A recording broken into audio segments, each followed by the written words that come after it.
Hi, this is Dr. Sikorsky, and we're going to go over a newer exercise. So we went over washing the hair, and then this is a variation to washing the hair. And we can use a thin band or a TheraBand or just another piece of rubber band. So we have washing the hair, which is scrunching the shoulders up. We're dropping them. We're telling the brain that, hey, we can move our arms without being elevated and high. Well, now we can use this as well. So we can come up, drop the shoulders, put a little bit of tension in this rubber band.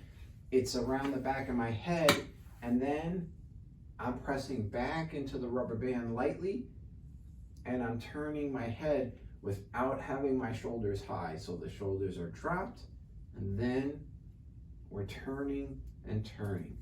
From the side, we could start here, nice and tight, drop the shoulders, put a little tension in the band, and then turn the head, making sure that the shoulders are relaxed and we have nice range of motion. This is the second version of washing the hair. It's a really nice one because now it's incorporating neck movement on top of the shoulders, and we're gonna not be like this anymore or very tight, really putting a ton of pressure, dropping. We can be in front of that computer. The coworker comes in, we turn our head, we're not up, we're relaxed and dropped, and it'll really help with a lot of neck pain.